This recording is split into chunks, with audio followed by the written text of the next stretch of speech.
Good day guys. Accustomed classes में आपका स्वागत है। ये क्लास 11th अकाउंटेंसी के लिए स्टार्ट की गई सीरीज़ है जिसमें आपको कॉन्सेप्ट समझने में बहुत आसानी होगी और अगर आप रिवीजन स्टेज पे हैं तो उसमें भी आपको बहुत ज़्यादा हेल्प करेगा। अगर आपके कोई डाउट्स हैं तो आप मुझे मेरे टेलीग्राम चैनल पे बता सकते हैं। कल हमने अकाउंटिंग इक्वेशंस के कुछ टर्म्स किए थे जिसमें मैंने आपको कुछ टर्म्स की या फिर कुछ ट्रांजैक्शंस की ट्रीटमेंट समझाई थी कि उसकी ट्रीटमेंट कैसे होगी। वो थे cost of goods sold, outstanding expenses, trade payables, creditors, bills payables and trade receivables, closing stock, opening stock, drawings and interest in drawings. हमने यहाँ तक ये कल ख़त्म किया था। इसके आगे आज हम लोग स्टार्ट करेंगे जिसमें मैं आपको जो आपके इस चैप्टर से रिलेटेड जितनी भी ट्रांजैक्शंस आपके बुक में गिवन है या फिर आ सकती हैं उनको पूरा करवाऊंगी। तो आज की क्लास शुरू करते हैं। कल जहाँ से हमने एंड किया था इंटरेस्ट ऑन ड्राइंग्स, उसमें मैंने आपको बताया था कि इसकी ट्रीटमेंट ऐसे होती है कि जो इंटरेस्ट हमारा लगता है ड्राइंग्स पे वो कैपिटल में ऐड होता है क्योंकि वो बिजनेस के लिए फ़ायदा होता है और ओनर के लिए वो होता है लॉस होता है, इसलिए उसको कैपिटल में से ही माइनस कर देते हैं। ठीक है, क्योंकि घर की बात है, घर में रहनी चाहिए।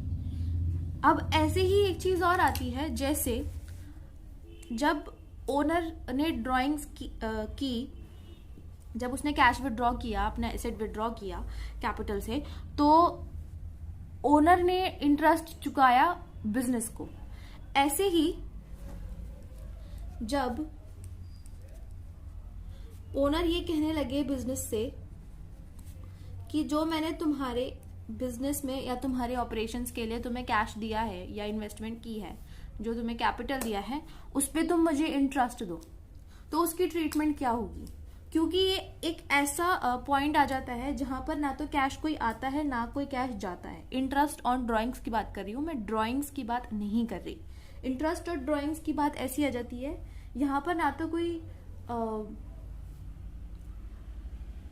कैश आता है और ना ही कोई कैश जाता है, इसलिए इसकी ट्रीटमेंट में हम लोग फिर से, क्योंकि कैपिटल पे इंटरेस्ट बिजनेस को देना पड़ेगा, तो ये कैपिटल में से ही माइनस हो जाती है और वापस से कैपिटल में ही प्लस हो जाती है।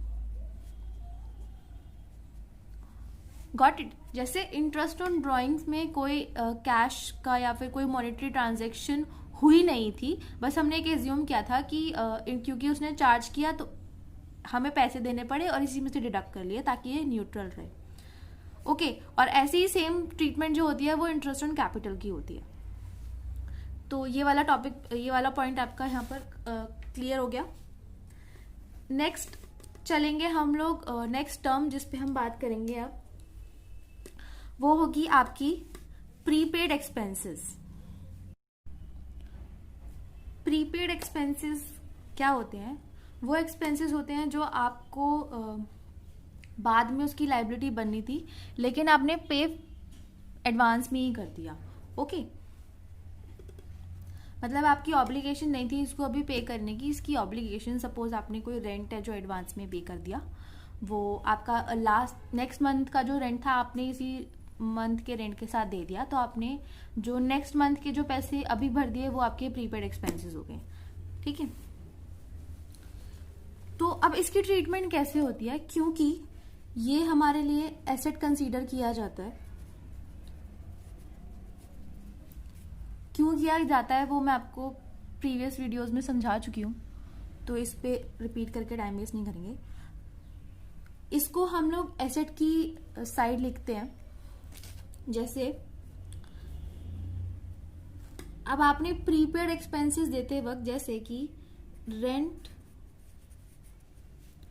For next month paid. Okay, उसकी अमाउंट थी आपकी से 2000 रुपीज। अब आपने जो ये प्रीपेड एक्सपेंस किया है, जैसे मैंने आपको आउटस्टैंडिंग एक्सपेंस के ऊपर बताया था कि आपकी मर्जी है, आप हर एक्सपेंस को अलग अलग लिख के रिप्रेजेंट करना चाहते हो या फिर उसको क्लब करके एक साथ रखना चाहते हो। जैसे मैंने जब आपको आउटस्टैंडिंग एक्सपेंसेस समझाए थे तो ये कहा था कि आपकी मर्जी है कि आप इन तीनों को क्लब करके लिखना चाहते हो एक साथ या फिर एक साथ आउटस्टैंडिंग एक्सपेंसेस अपनी लाइबिलिटीज में लिखना चाहते हो। इसी तरीके से हम लोग प्रीपेड एक्सपेंसेस को भी एसेट्स के हेडिंग के अंदर, ये मैंने आपको कल इक्वेशन समझाई थी, ओके। इसमें हम लोग क्या करते हैं, अगर आपने प्रीपेड एक्सपेंस को ले रखा है तो जो आपका कैश है या फिर अगर आपने कैश में पे किया है तो कैश से आपकी डिडक्ट हो जाएंगे सेम अमाउंट, प्लस इसमें प्रीपेड एक्सपेंसेस में आप 2000 प्लस कर दोगे, ठीक है। लायबिलिटीज और कैपिटल में कोई चेंज नहीं आएगा, इसको फिर जीरो कर देते हैं। लायबिलिटीज और कैपिटल में कोई चेंज नहीं आएगा। प्रीपेड एक्सपेंसेस की ट्रीटमेंट ये होती है। अब सपोज आपके बुक में एक क्वेश्चन है जिसमें प्रीपेड एक्सपेंस जो है वो करंट एक्सपेंस के साथ इंक्लूड करके दिया हुआ है। उसमें लाइन ये लिखी हुई है, rent paid ₹3000 including for next month.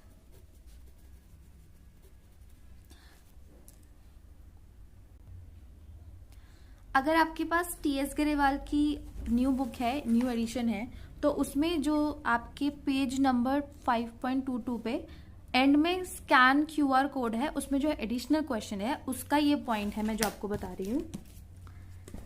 इसमें क्योंकि उन्होंने रेंट जो है वो 3000 पे किया है और जिसमें 2000 नेक्स्ट मंथ का इंक्लूडेड है, तो उसकी अब हम लोग ट्रीटमेंट कैसे करेंगे। जैसे अब इसमें प्रीपेड एक्सपेंस भी हो गया और करंट एक्सपेंसेस भी हो गए, दोनों चीजें आ गई, तो अब इसकी ट्रीटमेंट कैसे करेंगे। एसेट साइड क्या क्या चीजें इसकी अफेक्ट होंगी और लाइबिलिटी साइड क्या क्या चीजें इफेक्ट होंगी वो लिखते हैं हम लोग।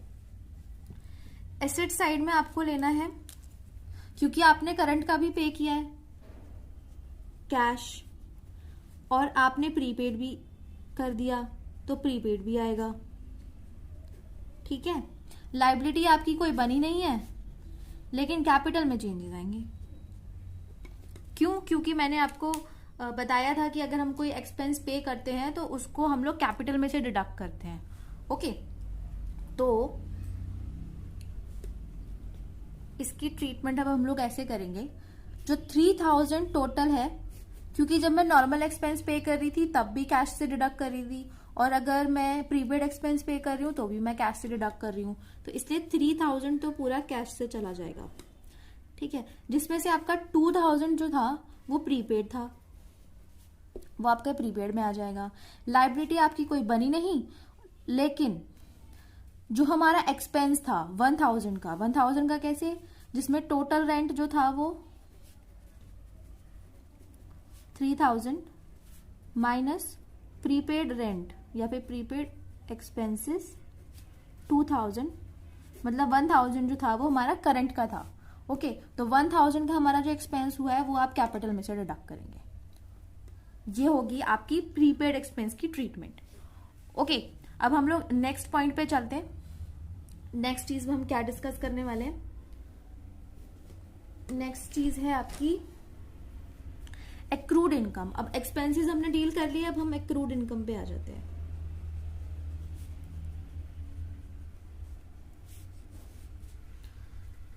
जैसे मैं आपको पहले बता चुकी हूँ, इनकम हम लोग कैसे ट्रीट करेंगे। अगर हमारी इनकम होती है तो कैश में ऐड करेंगे income, normal income, not accrued और एडवांस इनकम, नॉर्मल इनकम जो आपकी ड्यू कोर्स में हो रही है उसको हम लोग कैश में ऐड करेंगे और कैपिटल में ऐड करेंगे, ओके। ये आपकी इनकम की ट्रीटमेंट हो गई। अब हमारी एक्रूड इनकम कौन सी होती है? एक्रूड इनकम होती है ड्यू बट नॉट रिसीव। जैसे आपकी सैलरी, आपकी सैलरी आपको मिलनी चाहिए थी लेकिन अभी तक मिली नहीं है, तो इस मंथ की सैलरी आपको मिल जानी चाहिए थी। जैसे अगर आप प्रीवियस मंथ की सैलरी इस मंथ में मिलती है तो दिसंबर की सैलरी आपकी जनवरी में आ जानी चाहिए थी लेकिन आपकी नहीं मिली है, तो ड्यू है आपको मिलना लेकिन रिसीव नहीं हुई है, तो वो आपका एसेट होता है। ठीक है, हम इसको एसेट की तरह ट्रीट करते हैं कि पता है आज नहीं तो कल आ ही जाएगी। तो अब इसकी ट्रीटमेंट कैसे होती है? इसकी ट्रीटमेंट, क्योंकि ये एसेट है इसलिए हम इसको एसेट साइड लिखते हैं। इसमें कैश कोई इफेक्ट नहीं हो रहा, कैश के अंदर कोई चेंजेस नहीं आ रहे, इसलिए हम इसमें कैश कंसीडर नहीं करते। लाइबिलिटीज में भी कोई चेंज नहीं आएगा, और कैपिटल। ओके, अब एसेट में क्या चीज इसमें लेंगे हम लोग? एसेट में एक नई हेडिंग बन जाएगी एक्रूड इनकम के नाम से। अगर आपके क्वेश्चन में सिर्फ एक ही एक्रूड इनकम है तो आप उस एक्रूड इनकम का नाम लिख सकते हैं, या फिर और आपकी इच्छा है कि आपको सिर्फ एक्रूड इनकम का ही हेड बना के लिखना है तो आप सिर्फ एक्रूड इनकम लिख सकते हैं। जैसे सपोज अगर आपके क्वेश्चन में लिखा है salary due for previous month but not received yet, तो आप इसमें लिख देंगे salary due but not received, और या फिर एक्रूड सैलरी। ओके, अगर या फिर आपकी मर्जी है कि आप लोग एक्रूड इनकम के साथ ही हेड में चलना चाहते हैं तो आप इसके साथ भी चल सकते हैं, कोई प्रॉब्लम नहीं होगी। अब एक चीज हमारी इफेक्ट होगी एक्रूड इनकम और एक चीज हमारी इफेक्ट होगी कैपिटल। देखिए, जिसका कोई नहीं है ना उसका कैपिटल है। जैसे हम लोग जब एक्सपेंसेस पे कर रहे थे तो हमने रेंट का और या फिर कोई सैलरी पे करी है, उसका हमने कुछ नहीं किया, हमारे पास कोई प्रॉफिट हुआ, हमारे पास कोई प्रॉफिट की अलग से हेडिंग नहीं दी, तो उसकी एडजस्टमेंट एसेट साइड अगर किसी की तरफ हो रही है और हम लोग उसके साथ एडजस्ट करने वाला कोई नहीं मिल रहा तो हम कैपिटल से कहेंगे कि भैया तू उसके साथ एडजस्ट हो जा, क्योंकि उसके साथ कोई नहीं बैठा जाके। ओके, तो जिसका कोई नहीं है उसका कैपिटल है। अब जो एक्रूड इनकम हुई है वो आपकी यहाँ एक्रूड इनकम के हेड में प्लस हो जाएगी, उतनी ही अमाउंट से प्लस हो जाएगी आपकी कैपिटल में। ओके, नेक्स्ट टर्म हमारी होगी एडवांस इनकम।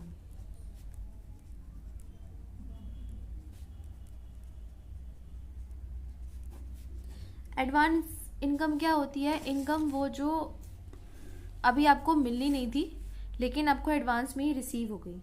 ठीक है, तो हम इसको क्या लिख सकते हैं? Received in advance.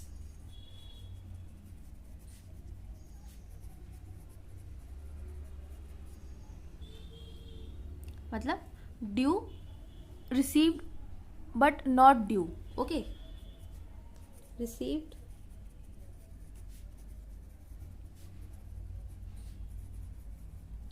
But not due. तो इसकी अब हम ट्रीटमेंट कैसे करते हैं? जब आपको कोई इनकम हुई है, इसका सीधा सा मतलब है कि आपको कैश मिला होगा। ठीक है, तो इसमें आपको मिलता क्या है? इसमें आपको रिसीव हुआ कैश। ठीक है, आपको कैश में पेमेंट हो गई, लेकिन इसके साथ साथ जैसे कि मैंने आपको जब मैं टर्म्स एक्सप्लेन करी थी तो समझाया था कि अगर आपको कोई पहले से ही आपके काम करे बिना, आपके गुड्स बेचे बिना या फिर आपका कुछ सामान बेचे बिना अगर आपको कोई पहले से ही पेमेंट कर देता है तो आपके ऊपर एक बर्डन हो जाता है कि अब मुझे उसका काम करना ही करना पड़ेगा क्योंकि मैंने उससे अब पैसे ले लिए।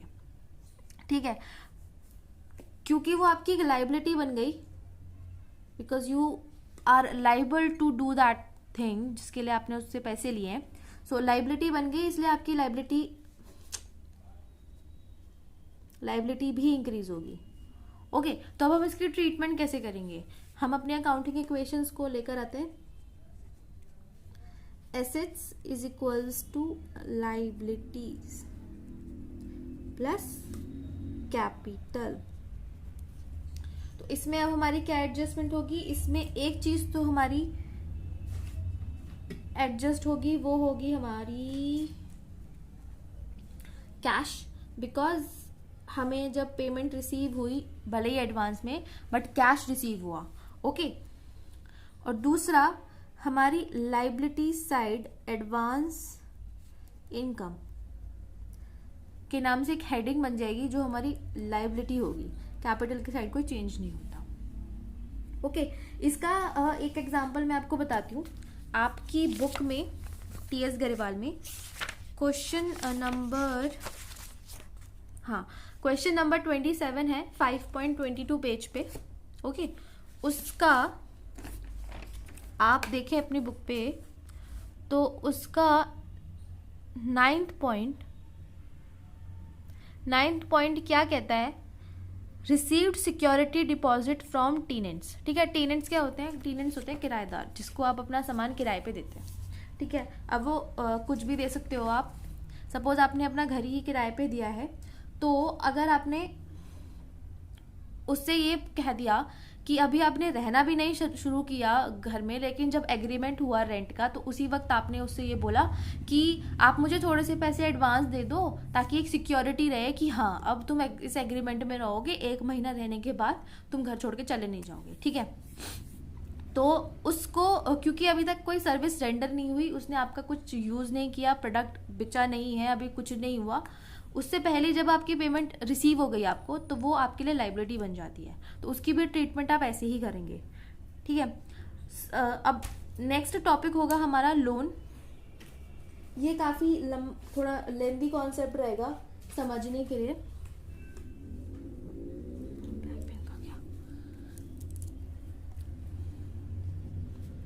लोन टेकन, अब मैं इसमें ना आपको 2 चीज़ समझाऊंगी।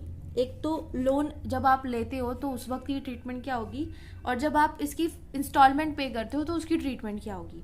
मैं आपको इसको आपकी बुक से रेफरेंस लेकर ही समझाती हूँ, जिसे आप अपनी बुक में इलस्ट्रेशन नंबर 6 खोलिएगा, जो कि है पेज नंबर 5.10 पे।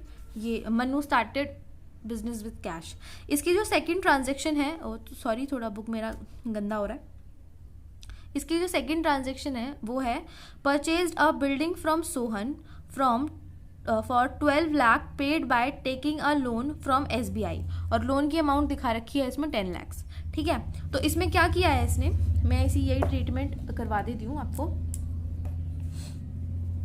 इस वीडियो को ना आप एंड तक देखिएगा प्लीज़, क्योंकि इसमें मैं आपको कुछ एक प्रैक्टिकल क्वेश्चन भी करवाऊंगी कि आपको कैसे अपने क्वेश्चन को अकाउंटिंग इक्वेशन के क्वेश्चन को अटेम्प्ट करना चाहिए, ताकि आप अपना आंसर जल्दी और बिल्कुल साफ तरीके से और अच्छे तरीके से कर पाए। तो इसमें हमने बिल्डिंग परचेज करी है, सोहन से करिए, हमें कोई मतलब नहीं है, क्योंकि हमने जब लोन लिया है इसका मतलब उसको पेमेंट कर दिया है। तो आपने बिल्डिंग क्रेडिट में नहीं खरीदी है, आपने पैसे देके खरीदी है। ठीक है, तो इसकी पेमेंट जैसे Sohan building purchased on loan, Sohan से हमें कोई लेना देना नहीं है इसमें, जैसे मैंने कहा।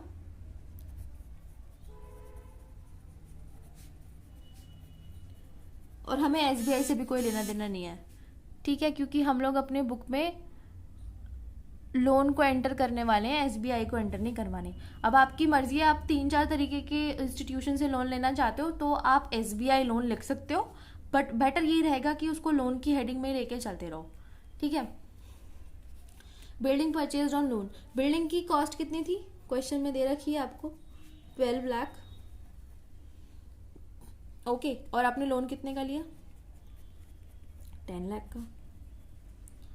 इसने दे नहीं रखा, गिवन है तो बहुत अच्छी बात है, और अगर नहीं है तो भी आप ये मान के चलेंगे कि इन दोनों के बीच में जो बैलेंस है ना, 2 लाख रुपए का बैलेंस है, वो कहाँ गया। अब बिल्डिंग जिससे आपने खरीदी है, सोहन इतना अच्छा तो होगा नहीं कि वो आपको 2 लाख रुपए कम करके देगा, नहीं, वो देगा आपको 12 लाख में। तो अब ये 2 लाख जो होगी पेड बाय बैंक होगी। बैंक मतलब जिससे आपने लोन लिया वो बैंक नहीं, जो आपका बैंक अकाउंट है, बिजनेस का बैंक अकाउंट है, उससे पेमेंट होगी। ठीक है, तो अब इसकी हम ट्रीटमेंट कैसे करेंगे, एसेट साइड भी इसका इफेक्ट आएगा और लायबिलिटी साइड भी इफेक्ट आएगा। कैसे आएगा वो अभी हम देखते हैं। एसेट साइड क्या होगा, आपका असर करेगा बैंक, क्योंकि ये वाली पेमेंट हमें बैंक से करनी है। ठीक है, बिल्डिंग जो आपने खरीद ली, वो आपकी एसेट इंक्रीज हो गई, ठीक है। लाइबिलिटी साइड क्या होगा, आपका लोन बन जाएगा। आप इसे लोन, लॉन्ग टर्म लोन भी लिख सकते हैं, लोन भी लिख सकते हैं सिंपल, या फिर एसबीआई लोन अगर आपका मन कर रहा है तो वो भी लिख सकते हैं। और कैपिटल, आपकी बैंक, सबसे पहले तो हम बिल्डिंग को देख लेते हैं। बिल्डिंग क्योंकि हमने 12 लाख में परचेज करी है, तो 12 लाख की आपकी बिल्डिंग हो गई, प्लस इधर आपका 10 लाख का लोन हो गया। और जैसे कि मैंने आपको ये बताया था कि ये 2 लाख कहाँ गए, ये 2 लाख आपने बैंक से पे करे हैं, इसलिए आपके डिक्रीज हो गई इक्वेशन बैलेंस। यहाँ पर भी 10 लाख हो गए, यहाँ पर भी 10 लाख हो गए। अब दूसरी चीज आती है इसी क्वेश्चन में, थर्ड पॉइंट ये कहता है कि इसने इंटरेस्ट पे किया है 20,000 का और आपकी इंस्टॉलमेंट दी है पहली 1 लाख की। तो अब हम इसकी ट्रीटमेंट कैसे करेंगे, ठीक है, इसको हेडिंग लिख लेते हैं। जब आपने इंस्टॉलमेंट भी पे करनी है, ठीक है। अच्छा, एक इंपॉर्टेंट पॉइंट आप इसमें याद रखिएगा, लोन की अमाउंट जो होती है वो हमेशा आपके एसेट के अमाउंट से कम ही होगी जब आप लोन पे एसेट परचेज कर रहे हो, क्योंकि कोई भी बैंक इतना अच्छा नहीं होता कि जो आपकी एसेट की वैल्यू होती है उसी के बराबर का आपको लोन देगा। हमेशा लोन की अमाउंट कम ही होती है। आप एक बार अपने पेरेंट्स से भी पूछ लीजिएगा कि ये चीज़ उन्होंने भी कभी एक्सपीरियंस करी है क्या, तो वो आपको और अच्छे से समझा पाएंगे। तो अब हम बात करते हैं इंस्टॉलमेंट पेड के ऊपर कि इंस्टॉलमेंट कैसे पे होगी। इसने इंस्टॉलमेंट में क्या क्या किया है, 1 लाख की इसने बोला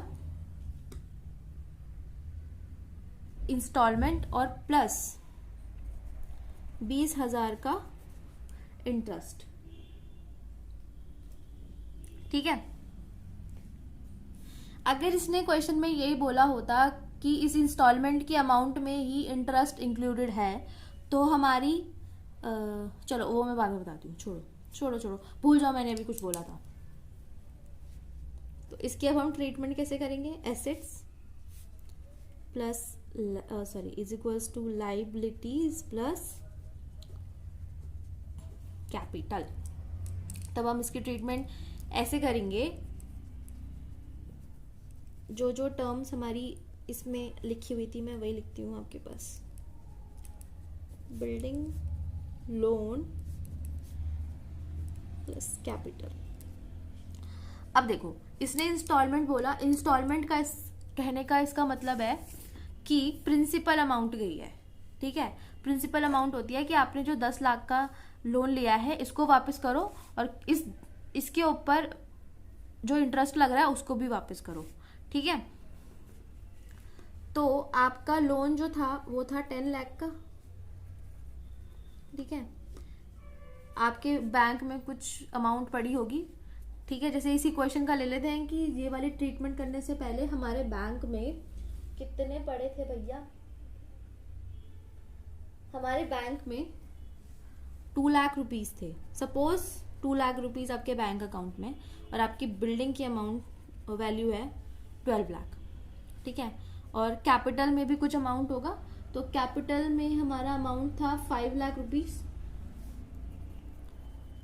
अब मैं आपको इसकी ट्रीटमेंट समझाती हूँ। ये गिवन है, ठीक है, ये मैंने सपोज कर लिया कि ये चीज मुझे दे रखी है। अब क्योंकि इंस्टॉलमेंट पे करनी है और इसने क्वेश्चन में बता रखा है कि 20,000 इंटरेस्ट है और 1 लाख रुपए इंस्टॉलमेंट है। अगर उसने ये बोला था कि फर्स्ट इंस्टॉलमेंट हमने पे करी है इतने रुपए की और जिसमें इंटरेस्ट इंक्लूड करता है, तो आपको उसकी प्रिंसिपल अमाउंट निकालनी पड़ेगी। कैसे निकालोगे, सपोज ये विद इंटरेस्ट थी, ठीक है, विद इंटरेस्ट 1 लाख रुपीस थे, तो उसमें से अब आप 20,000 रुपए माइनस करोगे तो आपकी प्रिंसिपल अमाउंट हो जाएगी 80,000। वो इस क्वेश्चन में गिवन नहीं है, सपोज अगर आपको क्वेश्चन में लिख कर आ जाता है तो उसकी ट्रीटमेंट आपको ऐसी करनी पड़ेगी, याद रखिएगा ये चीज। अब हम अपने इलस्ट्रेशन पे आ जाते हैं। तो उसमें क्या किया इसने, टोटल हमने पे किया है 1,20,000। अब हम इसको ट्रीट कैसे करेंगे, इसको हम लोग ट्रीट करेंगे ऐसे कि 1,20,000 पूरा मेरे बैंक अकाउंट से जाएगा, ठीक है। जो पैसे पे करने हैं इंस्टॉलमेंट कहाँ से दोगे, बैंक से तो दोगे, पैसों से तो दोगे, तो वो आपके बैंक से 1,20,000 डिडक्ट हो जाएगी। बिल्डिंग में कोई चेंज नहीं आएगा। लोन आपका इंस्टॉलमेंट की अमाउंट से कम हो जाएगा। इंस्टॉलमेंट मतलब principal amount, okay, principal amount से कम हो जाएगा। अब एक चीज बच गई, 20,000 कहाँ गए इंटरेस्ट के, वो गए आपके कैपिटल में। जब कोई इंटरेस्ट इनकम रिसीव होती है तो वो कैपिटल में ऐड होती है, तो जब कोई इंटरेस्ट आपको पे करना होगा वो भी कैपिटल से ही जाएगा।